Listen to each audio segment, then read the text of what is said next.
Last time on آخری معجزہ. تو جب اللہ تعالیٰ کی بہت شدید محبت ہوتی ہے نا تو اس وقت آپ کو الرحمن کا لفظ ملے گا. بہت شدید رحمت. آپ کو تدبر کرنا پڑے گا کہ یہاں کون سی شدید محبت ہے. اسی لیے پھر آپ کو سورۃ الرحمن سمجھ میں آئے گی. الرحمن علم القرآن, جس نے اتنی شدید محبت کی, اتنا مکمل خیال کیا کہ اس نے اس مکمل خیال اور شدید محبت کے ناطے قرآن سکھایا. اس لیے قرآن سکھایا. ہم نے کیا بنا دیا قرآن کو, اور قرآن کس لیے سکھایا گیا تھا, کس محبت سے سکھایا گیا تھا, کیا لحاظ کر کے ہمارا سکھایا گیا تھا.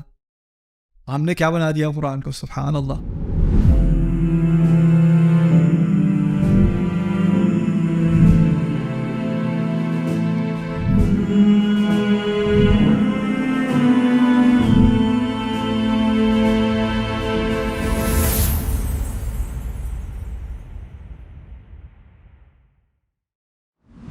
تو یہ ہو گیا تھوڑی سی بات الرحمن الرحیم کے بارے میں. اچھا, لیکن ایک کنفیوژن بھی آ گئی, وہ بھی سمجھ لیں. رب میں سربراہی کے, سرداری کے معنی تھے کہ نہیں تھے نا. مسئلہ یہ ہے کہ جب کسی کی اتھارٹی ہوتی ہے نا تو آپ کی دو طرح کے مینیجرز ہوتے ہیں. ایک مینیجر ہوتا ہے کہ ایک ایک چیز چیک کر رہا ہوتا ہے, اس کو مائکرو مینجمنٹ کہتے ہیں. کیا کر رہے ہو, کتنا ٹائم لگے گا, اچھا دکھاؤ کیا کیا, ہر منٹ چیک کر رہا ہے. ایک مینیجر ہوتا ہے, کہتا ہے اس ہفتے یہ کام مکمل کر لینا, میں جمعے کو چیک کر لوں گا, کھلی چھٹی. پورا اعتماد ہے کہ تم کر لو گے, مجھے بار بار تمہیں چیک کرنے کی ضرورت نہیں ہے. تم کہو میں گھر سے کام کر لوں, کام کر لو, جہاں سے بھی کرو, درخت سے لٹک کے کر لو, مجھے اس سے کوئی مطلب نہیں ہے. تم کام کر لو, جمعے کو مجھے دکھا دینا. ایسے بھی باس ہوتے ہیں کہ نہیں. ایک ہوتے ہیں جو ہر چیز کو مینج کر رہا ہے, اور دوسرا کھلی آزادی دے کے بس مجھے ریزلٹس دکھا دینا, یہ تمہاری ڈیڈ لائن ہے. اگر اللہ تعالیٰ ہمارے اوپر اقتدار رکھتے ہیں, رب ہیں, تو ان کا حق ہے وہ کسی بھی لمحے پوچھ لیں. لیکن دنیا کی زندگی کیسی بنائی ہے, کس قسم کی مینجمنٹ ہے اللہ تعالیٰ کی. نماز پڑھنی ہے, 5 وقت پڑھنا, نہیں پڑھنی سوتے رہو. ویسے پڑھنی چاہیے, میں اٹھاؤں گا نہیں. جھوٹ نہیں بولنا, جھوٹ نہیں بولنا. لیکن بولو گے تو آسمان سے کوئی بجلی آ کے نہیں لگے گی زبان پہ. بولنا ہے بولو, میں نے بتا دیا نہیں بولنا, باقی اب تمہارا ہے, تمہاری ذمہ داری. ایسا ہی ہے نا. اس کی میں آپ کو انسانی مثال دیتا ہوں. ہمارے یہاں تو الحمدللہ دنیا میں اب غلامی نہیں رہی اس طرح کی, لیکن مثال کے طور پہ کہہ رہا ہوں. آپ فرض کریں کہ آپ میرے پاس آئے, کہتے ہیں آج کے بعد آپ میرے غلام ہیں. میں کہتا ہوں چلو ٹھیک ہے, غلامی قبول کر لیجیے آپ کی. کیا کروں جی آپ کے غلام ہونے کے ناطے, بس یہ میں نے ایک دائرہ بنایا ہے, اس دائرے کے اندر رہنا بس, باقی کچھ نہیں, اس دائرے کے اندر رہنا. کہا جی یہ تو بڑا آسان کام ہے. اب میں دائرے کے اندر زندگی گزار رہا ہوں اور آپ مجھے دور سے دیکھ رہے ہو. ایک دن میں ذرا پھسل کے گر گیا دائرے کے اس طرف. جب میں دائرے کے اس طرف گرا, میری نظر فوراً کہاں گئی, مالک کی طرف. اوہ سوری سوری سوری, غلطی سے کونے پہ پھسل گیا تھا, اب نہیں ہوگا. میں کچھ بھی نہیں کہا, ایسے ہی بس ایک لفظ نہیں کہا میں نے. میرے ذہن میں آیا ماشاء اللہ باس تو ویسے کافی ہلکا ہاتھ رکھا ہوا انہوں نے, اتنی کو سزا بھی نہیں ملی. تو 2-3 دن بعد مجھے تھوڑا خیال آیا کہ میں ذرا ایک اور دفعہ غلطی سے گر کے دیکھوں کیا ہوتا ہے. تو میں گرا, فوراً میں نے دیکھا جو میرے مالک ہیں وہ بیٹھے ہوئے چیئر پہ, اٹھے بھی نہیں چیئر سے. اور پھر میں کہوں سوری سوری, وہ کہتے اچھا جی یہ تو اتنا کوئی سیریس نہیں ہے جتنا میں پہلے سمجھ رہا تھا. میں پہلے بہت ڈرا ہوا تھا, کیونکہ مجھے لگا کہ اگر میں اس قانون کو توڑوں گا تو کوئی نہ کوئی کانسیکوینس ہوگا نا, کوئی ساتھ میں اس کے بارے میں مواخذہ ہوگا, کوئی سوال جواب. لیکن کچھ نہیں ہوا. تو اب میں کیا کرتا ہوں, ایک پاؤں ادھر, ایک پاؤں ادھر, ایک پاؤں ادھر, ایک پاؤں ادھر. اور پھر میں باس کو بھی, وہ بھی مجھے ایسے. اور پھر کچھ عرصے بعد میں دونوں پیر اس طرف اور گھوم پھر رہا ہوں, اور باس سے بھی, باس کہہ رہا لنچ تیار ہے. یعنی تعلقات میں کوئی وہ ابھی بھی پرووائڈ کر رہا ہے, ابھی بھی خیال رکھے ہوئے ہے, اور میں لائن کے باہر ہوں لیکن کچھ نہیں کہا. اچھا میں 5-6 سال اس طرح گزار دیے اسی طرح سے. اس دوران میرے ساتھ وہ کچھ زیادہ رعایت نہیں کر رہا. اب وہ جو زیادہ رعایت کرتا ہے نا کوئی باس, تو اس سے امپلائیز کا کیا ہوتا ہے پتہ ہے؟ اوئے ہوئے ہوئے. میری ایک بہت پرانے زمانے میں میری ایک جاب تھی. میں پری اسکول ٹیچر تھا, kindergarten and preschool. اور پھر مجھے وہاں سے جب میں فارغ ہوا تو مجھے ایک جاب ملی. میں 3ری جماعت کو میتھ پڑھاتا تھا, میتھمیٹکس. تو جس اسکول میں پڑھاتا تھا ساری ٹیچرز جو تھیں وہ سینئر تھیں, اور بہت ہی یعنی بچے دیکھ کے ان کو, میں تو یہ نہیں کہوں گا کہ دادی یاد آ جائیں, دادی تو نائس ہوتی ہیں دادی نانی, ان کو دیکھ کے قیامت یاد آ جاتی تھی. میں گیا کلاس میں نے کہا میں نے ان بچوں سے دوستی کرنی ہے, ان بچوں کو میں نے ڈرانا نہیں ہے. میں گیا, میں لطیفے سنا رہا ہوں, میں ٹیبل پہ کھڑا ہو کے ٹرکس کر رہا ہوں, یہاں پہ پینسل گھسا کے یہاں سے نکال رہا ہوں, کچھ کر, وہ تالیاں بجا رہے ہیں, سرکس بنا ہوا ہے کلاس کے اندر. میں نے کہا یہ بچے مجھ سے اتنی محبت کریں گے, 1-2 دن بعد جب میں کہوں گا میتھ شروع کرو دل کھول کے پڑھیں گے. تو میں سمجھا یہ بڑی اچھی اسٹریٹجی ہوگی, میں اتنی محبت سے ان سے ڈیل کر رہا ہوں, کھلی آزادی دی ہوئی ہے. تیسرے دن میں نے کہا چلو بھائی بچوں اوپن اپ پیج 5. کیا ہوا پتہ ہے؟ ایک مجھے کہتا ہے نو, دوسرا ایک دوسرے سے کہتا ہے ڈو دا پینسل, وہ پینسل والی چیز کرے دوبارہ. میں نے کہا نہیں اوپن پیج 5. اور مجھے ابھی تک یاد ہے ایک بچہ وہ دیوار پیچھے کلاس کی دیوار پہ گیا, وہاں پہ وہ یہاں کھڑا اپنا نام لکھ رہا ہے دیوار پہ, اور وہ لکھ رہا ہے اور مجھے دیکھ رہا ہے. اور اس کا دوست اس سے کہہ رہا ہے یار ٹیچر تجھے دیکھ رہا ہے, تو کہتا ہے ہاں لیکن یہ اچھے ہیں. میں سمجھانا یہ چاہ رہا ہوں کہ اگر آپ کے ساتھ رحمت کی جا رہی ہے, آپ کا بہت خیال, بہت شدت سے محبت کی جا رہی ہے آپ کے ساتھ, اور اس محبت پورا مکمل خیال کیا جا رہا ہے, آپ نافرمانی کریں یا فرما برداری کریں آپ کا پھر بھی خیال کیا جا رہا ہے, تو اس میں امکان کس چیز کا ہوتا ہے کہ آپ کو غلط فہمی ہو جاتی ہے کہ یہ تو نائس ہی نائس ہے, یہ تو ہے ہی اچھے نرم دل کے ہیں. اللہ تعالیٰ نے سوال پوچھا ہے قرآن میں, یا ایھا الانسان ما غرک بربک الکریم, انسان تجھے اپنا رب جو تجھ سے اتنا تجھ پر کرم کرتا ہے, کس چیز نے تجھے دھوکہ دے دیا؟ کیا اس کے کرم نے تو تجھے دھوکہ نہیں دے دیا؟ دھوکے میں تو نہیں پڑ گیا تو جب کہا نا الرحمن الرحیم تو یہ خطرناک بات کہہ دی. رب تو وہ ہے, رب میں تو اتھارٹی آ گئی نا, اقتدار آ گیا, اور اس کے بعد فوراً تسلی دے دی کن الفاظ سے؟ الرحمن الرحیم. اب کوئی اللہ تعالیٰ کی حدود سے باہر جا کے اس نے ایک لکر سٹور کھول لیا, اس نے کوئی اور حرام بزنس شروع کر دیا اور حرکتیں شروع کر دی, اور اس کو تم کو یہ اللہ کی حدود سے باہر ہے یار, واپس آ جاؤ حدود کے اندر. یار تجھے نہیں پتا, ایک لیکچر میں نے سنا تھا الرحمن الرحیم, پتہ ہے کتنی چیزیں, 3 چیزیں ہوتی ہیں الرحمن کے اندر اور 2 ہوتی ہیں الرحیم کے اندر. چھٹی ہے نا الرحمن الرحیم میں, تو پھر بگاڑ کا سارا سامان ان 2 الفاظ میں, جتنی رحمت ہے اتنا ہی بگاڑ کا سامان بھی ہے. لیکن فاتحہ میں جو بنیادی رشتہ ہے نا میرا اللہ تعالیٰ کے ساتھ, اس کو صحیح یعنی میزان پر قائم کیا گیا ہے. تو فوراً الرحمن الرحیم کے بعد کیا بات کی؟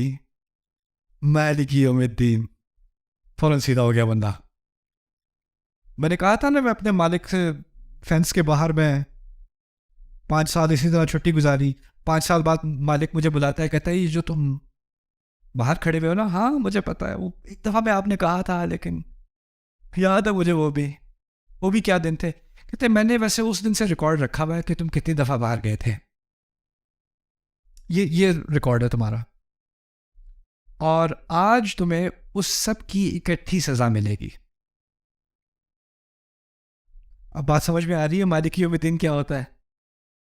انسان سمجھتا ہے کہ اس کی کھلی چھٹی ہے, لیکن بعد میں آگے جا کے فوراً پکڑ ہو رہی ہے نا.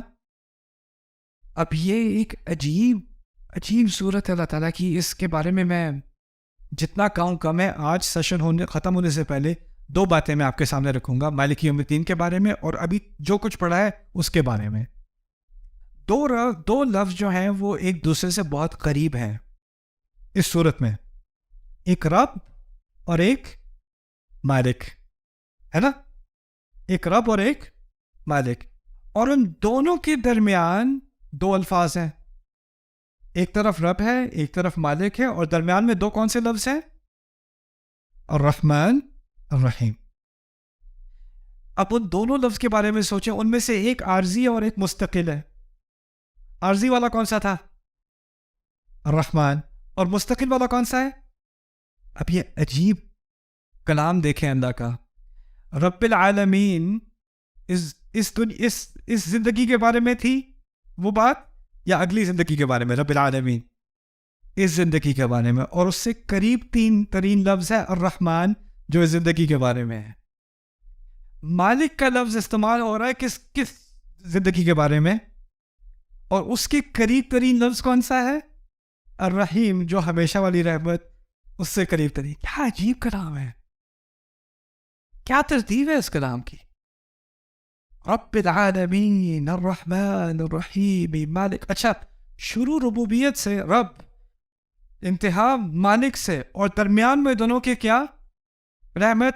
یعنی یہ کبھی مت سمجھنا کہ وہ تمہارا, یہ کبھی مت بھولنا کہ وہ تمہارا رب ہے اور تمہارا مالک ہے. لیکن ان دونوں الفاظ سے ڈر لگنے لگتا ہے. لیکن جب ڈر نہ لگنے لگے تو اس جتنا گہرائی میں اس رشتے کے درمیان میں پہنچو گے تو کیا ملے گا تمہیں؟ رحمت ملے گی. اس کے باہر اتھارٹی ہے اور اندر محبت ہے. رب, مالک, رحمہ. عجیب. الحمدللہ رب العالمین الرحمن الرحیم مالک یوم الدین. اب جلدی سے ان 3 آیات کو میں کم از کم آج مکمل کرنا چاہ رہا ہوں. تو مالک یوم الدین کے بارے میں کچھ چیزیں میں آپ کے سامنے رکھ دوں. یہ بہت آسان ہے سمجھنا. دین سے شروع بات کرتے ہیں. دین عربی میں کہتے ہیں فیصلے کو. دین عربی میں اس کو بھی کہتے ہیں کسی سے آپ کا معاملہ ہو رہا ہونا اور اس معاملے کو مکمل کیا جائے. میرا معاملہ طے ہو گیا, اس کو بھی دین کہا جاتا ہے. کما تدین تدان, جیسے تم دوسرے سے معاملہ کرو گے ویسا تمہارے ساتھ معاملہ کیا جائے گا. یہ عربی کی کہاوت ہے. اچھا, اگر شدید محبت کا ذکر ہے الرحمن الرحیم میں تو اس کا متضاد کیا ہونا چاہیے؟ نفرت, عذاب. اگر ایک طرف محبت ہے تو اس کا متضاد عذاب ہونا چاہیے. لیکن اس کے متضاد میں دین کا لفظ استعمال کیا ہے. اور دین کیا ہے؟ انصاف, فیصلہ. اور فیصلے سے کیا, کس چیز کی طرف اشارہ ہو رہا ہے؟ انصاف کی طرف. تو اگر آپ اس طرح سمجھ لیں کہ جو محبت ہے وہ پازیٹیو ہے, مثبت ہے, اور نفرت کیا ہے؟ منفی ہے, تو عدل کہاں پہ ہوگا؟ انصاف کہاں پہ ہوگا؟ 0. نہ محبت نہ نفرت. اللہ تعالیٰ نے اس کی اتنی عظیم رحمت ہے, اس نے نفرت کا, عذاب کا, غصے کا ذکر بھی نہیں کیا, منفی کا ذکر بھی نہیں کیا. اگر یہ پورا چارٹ ہوتا نا تو ایک طرف پازیٹیو میں الرحمن الرحیم ہوتا اور دوسری طرف عزیز ذو انتقام ہوتا, المعذب کچھ ہوتا. لیکن وہاں بھی 0 تک لے کے منفی تک نہیں لے کے گئے, صرف دین کی بات کی, یعنی انصاف کی بات کی. اور یہ کیونکہ اصل چیز جس سے ہمیں ڈرنا ہے نا وہ عذاب نہیں ہے. فاتحہ کے مطابق اصل چیز جس سے ڈرایا جا رہا ہے وہ انصاف ہے. انہ من سئل یوم القیامۃ فقد ہلک. ایک روایت میں آتا ہے جس سے اس دن ایک سوال بھی پوچھ لیا گیا وہ تو برباد ہو گیا. اللہ تعالیٰ کی رحمت اس دن پتہ ہے کیا ہے؟ کچھ لوگ ہوں گے جن کی کتاب ان کے سیدھے ہاتھ میں ہوگی. اللہ تعالیٰ نے فرمایا ہے, اللہ تعالیٰ ہم سب کو اس میں شامل کرے. اچھا, جس کی کتاب اس کی سیدھے ہاتھ میں ہے نا, اس کے بارے میں کیا کہا ہے کہ وہ سیکیورٹی گیٹ پہ پہنچتا ہے اور وہاں اللہ تعالیٰ نے کہا ہے فَسَوْفَ يُحَاسَبُ حِسَابًا يَسِيرًا, اس کے ساتھ آسان حساب کیا جائے گا. آسان حساب سے مراد روایات سے ملتا ہے کہ فرشتے کتاب کھولیں گے بھی نہیں, گزرنے دیں گے. جی ہمیں بتایا, آپ جائیں, کیونکہ آپ کے کون سے ہاتھ میں کتاب ہے؟ اب آپ نروس، آپ کے ہاتھ میں تو کتاب ہے، لیکن آپ کہیں اگر آپ یہ پیج 130 پہ جائیں تو اس میں ایک حج ہے، وہ ضرور دیکھ لینا. جیسے آپ کا پیپر ہوتا ہے نا، اس میں آپ نے بڑے الٹے سیدھے جواب دیے ہوتے ہیں، لیکن ایک صحیح جواب دیا ہوتا ہے تو اس کو آپ پہلے دکھاتے ہو ٹیچر کو، یہ والا یہ چیک کر لیں ذرا، یہ والا. اچھا یہ اگر پیج 503 پہ جائے تو وہاں ایک شاید ایک لیلۃ القدر تھی میرا خیال ہے اس میں ایک، تو آپ، لیکن وہ فرشتے کیا کہہ رہے ہیں، آپ چاہو آپ خیر ہے نکلو کوئی بات نہیں. عجیب ہے صاحب.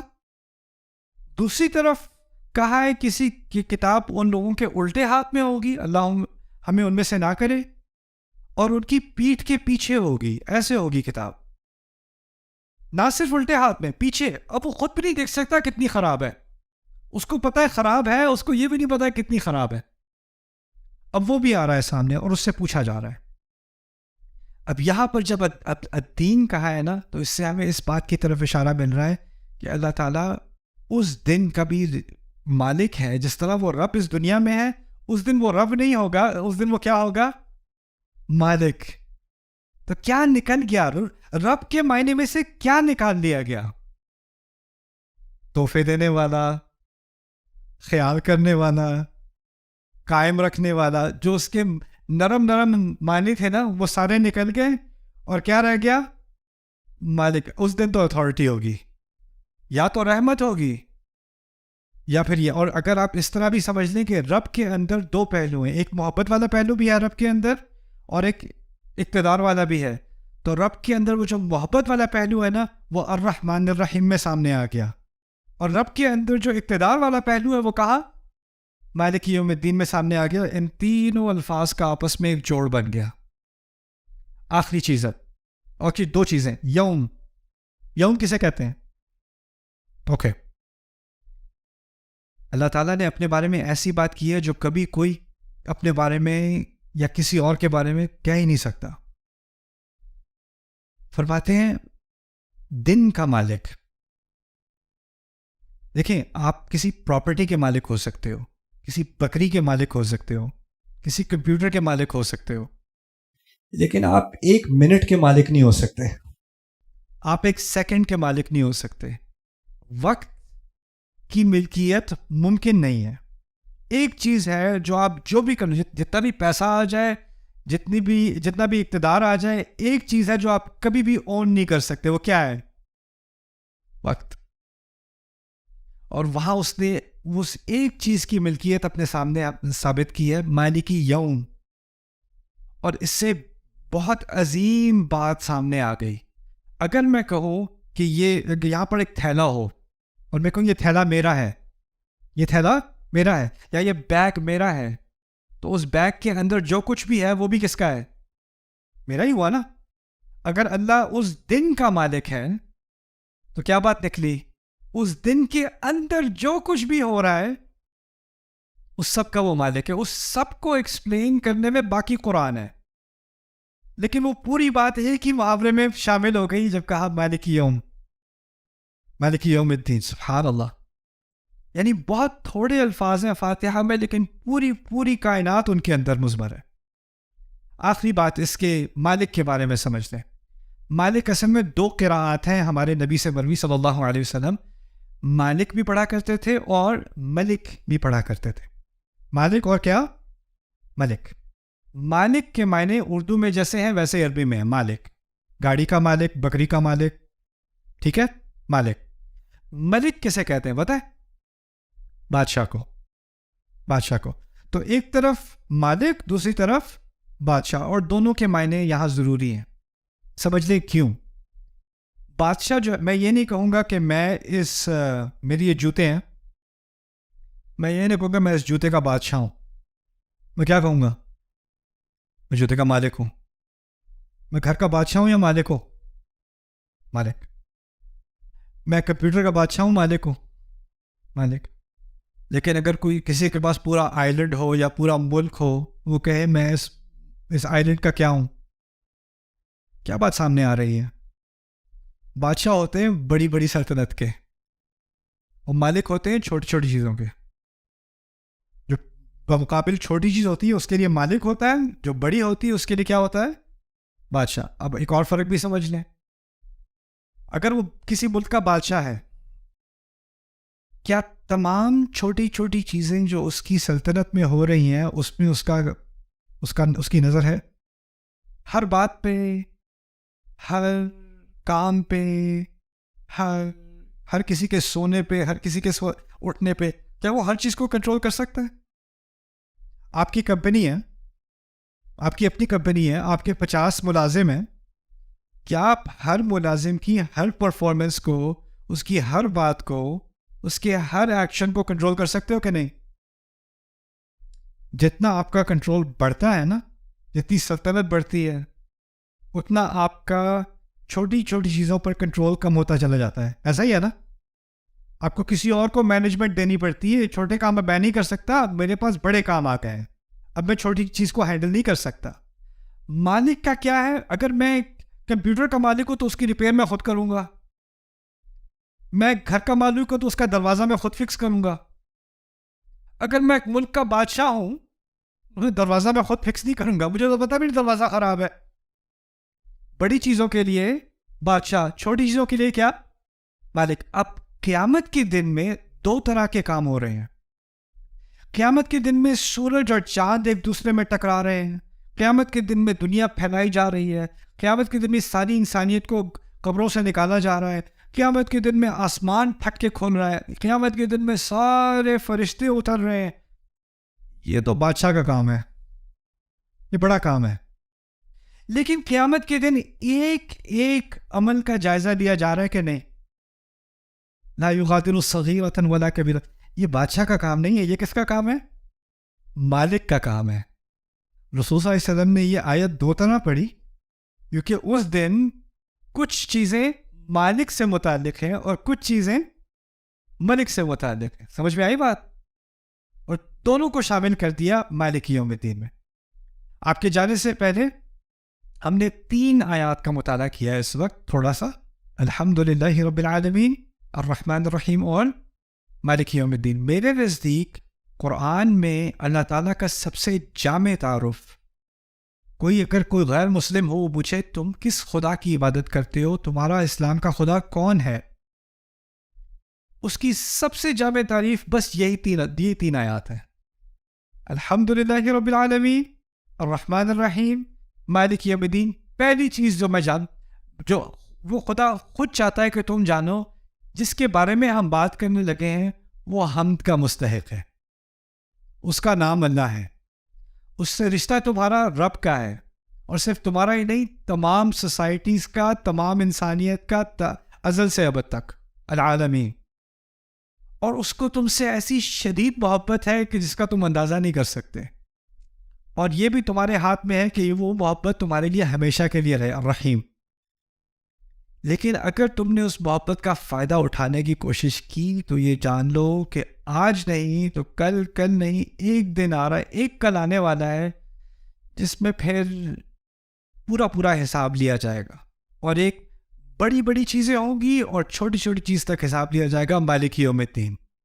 ایک پوری بیلنسڈ پکچر آ گئی میرے سامنے، ایک پوری تصویر آ گئی جس میں نہ اس طرف میں صرف اللہ تعالیٰ سے ڈروں، یا اس طرف میں صرف اللہ تعالیٰ کی طرف سے مطمئن ہو جاؤں اور مجھے کوئی فکر ہی نہ رہے. دونوں کے درمیان میں ایک مکمل بیلنس یہ آ گیا. یہ بات آ گئی ابھی تک فاتحہ میں. اور اس کے بعد جہاں سے ہم کل بات شروع کریں گے انشاءاللہ، وہ ہوگی کہ اگر یہ کوئی بات سن لے تو وہ کس نتیجے پہ پہنچے گا. یعنی اس ساری بات کا، ٹھیک ہے آپ نے یہ باتیں سیکھ لی اللہ کے بارے میں، سو واٹ، پھر کیا اس کا نتیجہ کیا نکلنا چاہیے؟ اگلی آیت اصل میں ان 3 آیات کا نتیجہ ہے کہ جو ان 3 آیات کو سمجھ لے وہ کہاں تک پہنچے گا، کس فیصلے تک پہنچے گا، اور خود ہی سے پہنچے گا. اس سے کہا نہیں جائے گا عبادت کرو، اس لیے عبادت کرو، یہ نہیں کہا گیا.